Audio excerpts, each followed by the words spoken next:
And with us right now, we've got Angela Marshall. Angela, you are a creative writing consultant. You're the owner of In Other Words by Stone, and you're on the web at inotherwordsbystone.com. I think folks are going to really enjoy this conversation because we're going to talk about how to grow your network, how to really grow your authority within a niche, and how to make a lot of income. So That sounds like a great plan. So thank you so much for joining us. Hey, thank you for having me. I definitely appreciate it. And hi to all of your viewers and listeners. Yeah. So Angela, can you start off by sharing how you got into this space? And of course, I love your backstory and relationship. So you were married to an NFLer. Yes, absolutely. Which was a book within itself. And so I wrote that book, been there, done that. And then I also have the opportunity to speak about that book. But I started my business because I was in corporate for about 16 years. And I did really well there. Monetary, financial wise, salary wise, benefits, amazing. But I just was not fulfilled. There was something still missing. And I believe I stayed in corporate as long as I did because at the time, your dynamics play a big part in the choices that you make. And my dynamics at that time was I had 2 children to take care of. I had an ailing mother and, some other things going on. And so once I had a conversation with my mom prior to her death in August of 2013, and she exhorted me to make sure that I live and I fulfill everything that I ever wanted to do, especially since I was, helping other people fulfill their dreams, meaning corporate and my children and herself. And so I kind of took that to heart. In 2014, I just started dashing out the door, making, plans and arrangements so that I could grow my brand and my business. I've always been a phenomenal storyteller and a writer. And I think now that I look back on it, even when I was in corporate, we used to have these developmental performance reviews, and my coworkers would actually pay me to write their review so that, that determined like how much bonus they would get. And so they would pay me to do it. And I thought to myself, wow, I probably could do something like this for a living and get paid. So I started, In Other Words by Stone, as a creative writing consultant where I do bios, resumes, I do resume training.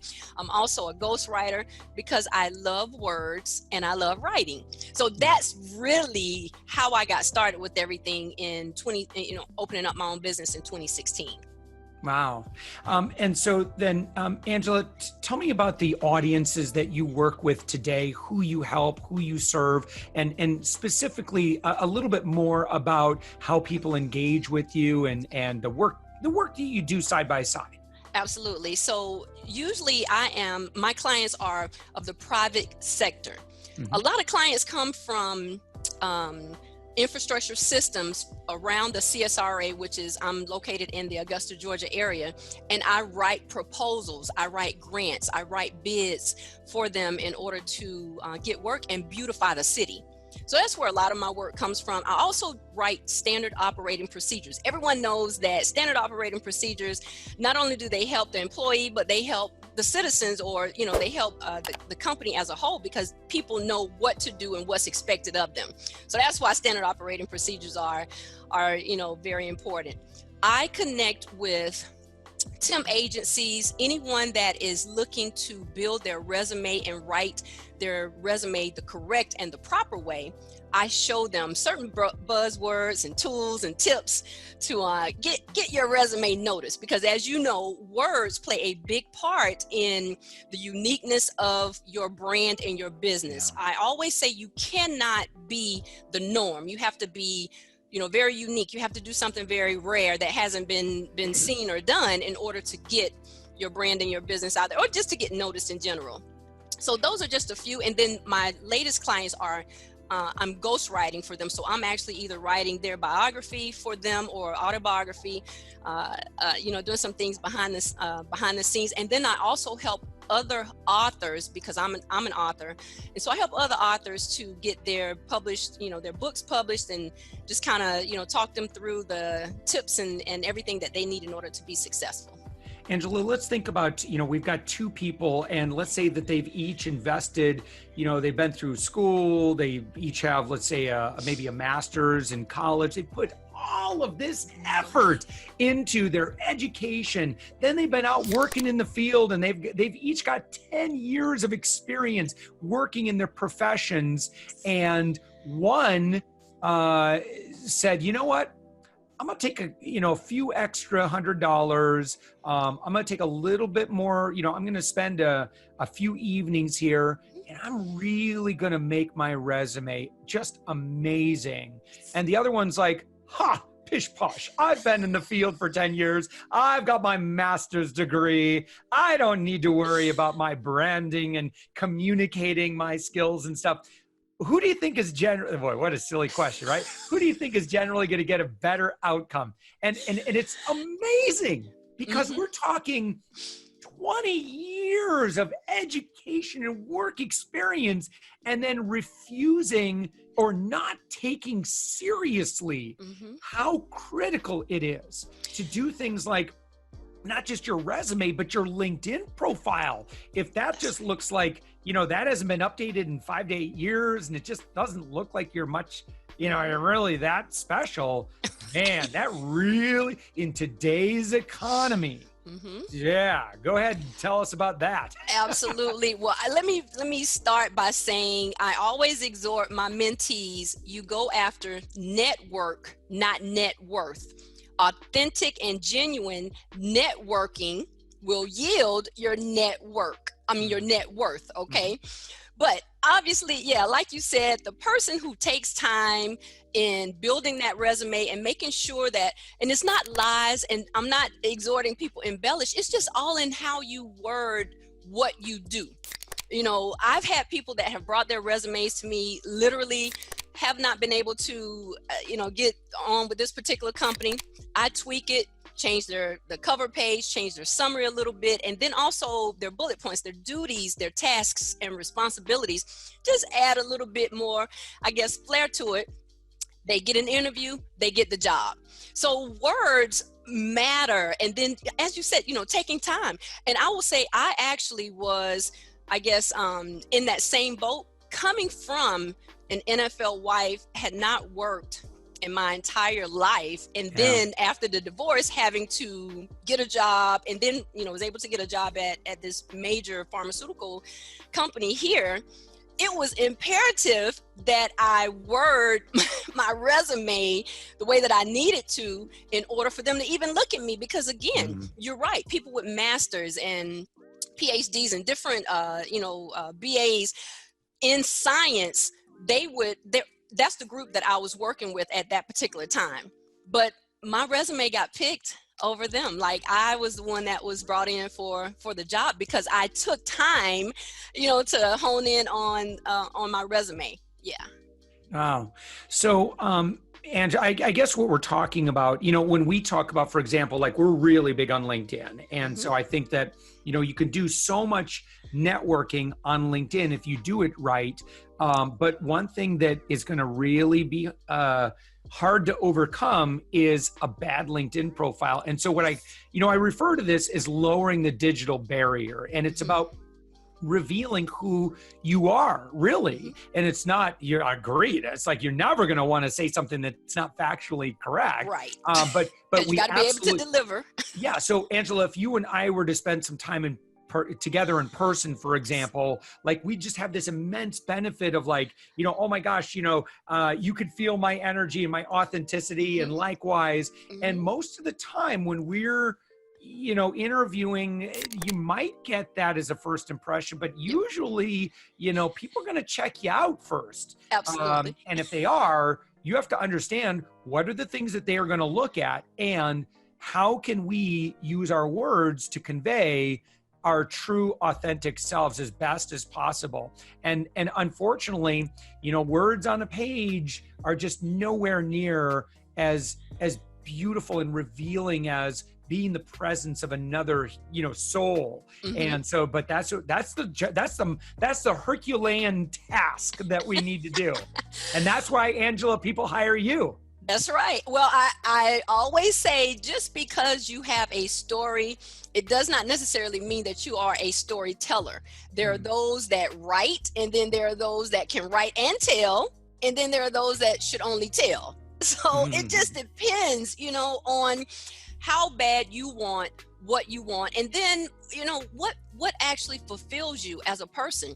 For me, when you talk to me about your needs, what you need resume, or you need a new bio written, like, I'm elated, because all my head does is like wraps around with words and different ways that I can describe Josh and, make him this, just amazing, dynamic, and powerful person, or even more than you already are. So, that's why you want to really take seriously as far as like, your resumes, bios, anything dealing with words. If you want to become an author, I spoke with one the other day where I was exhorting him. It's all in how you deliver your words. You have to be very confident. I'll give you an example. He wrote in a description, he said, "This book looks to give you XYZ." And then I went in and I said, "This book looks to give me?" Well, it doesn't sound very convincing that you're the expert for that. I said, "No, you need to revise that to this book will." Right. Because then, the people that are reading the description on the back, because actually that's what they're going to do first. They're going to read the cover page. They're going to see, if you know what you're talking about before they even purchase the book. But obviously, if you're not confident in your skills and what that book will do, I'm not going to buy it. And I'm not buying into you either. So words are very, very important, if I get the job, or if I'm afforded the opportunity to do X, Y, Z. No, is when, you have to just train your brain to really be confident in what you want. Yeah. So, Angela, one thing that you talk about is sewing into your niche. Can you tell me a little bit more about that? And it kind of ties into what we were just talking about. That is, whatever you're good at, making sure that you are certified, you're qualified, you're trained. One of the things that a great person that I admire a lot mentioned to me the other day, he said, "Angela, when you know your stuff, you know your stuff." And that's how you can tell the difference between people that come before you and they're just blowing smoke, or either they're doing something just to get a paycheck, as opposed to passion, purpose, and, like pure desire. So I avail myself YouTube videos. I even go to conferences, other trainings. So it's not just because I'm a motivational or inspirational presenter or speaker, like I know all there is to know and being this guru. I still sit at the feet of others that are doing what I want to do. So sewing is just that, whether it's me reading books, me, reading up on Josh. If I know that Josh is like in a position, if I wanted to start this amazing podcast, Up My Influence, that was going to help people, who better to watch and to listen to and to avail myself to than Josh Elledge, right? So that's a part of sewing into your niche. I exhort anybody, whether you're going to be a professional athlete, a teacher, an educator, an attorney, you have to sew, into what you want to be, what your goals and your dreams are. Yeah. Can you give us some tactical skills on how to, like, what kind of networking works well today? Like, what would be some examples of some things that people could add to their regular list so that they could be circulating more? First of all, like we already mentioned, getting on social media, from LinkedIn to Facebook, IG, Twitter, you'll know immediately which one of those outlets you will need to spend the most of your time. Now, you do need to kind of spend, time on each one of them, because they all have communities, and they have these amazing communities. Like, I've joined writers, authors, everything that I am, speakers, public figure, consultants. I've joined those so that way I can connect with other people authentically, not just sending them a pitch in their DM or in their inbox, like, "Hey, Josh, can I be on your podcast?" Or, "Hey, so-and-so, can you do this or that for me?" But authentic, making authentic connections. So from that, it grows into you, being able to have a really good presence with your networking. And that's really important. Even outside of that, different organizations, whether it's your Chamber of Commerce, whatever aligns with your vision and your mission and with your business as an entrepreneur, you need to be making those links. It's very important. All of those connections, you need to be everyone that is on an entrepreneur journey, you cannot do it alone, because no man is, or no woman is an island for that matter. The things that I do, I'm able to do because I have people that have done it before me that I adhere to. I have people that are walking beside me. And then I also have people that are, a few steps behind me that I'm now pouring knowledge and tips and tools into them. So it all kind of comes, full circle and works itself out.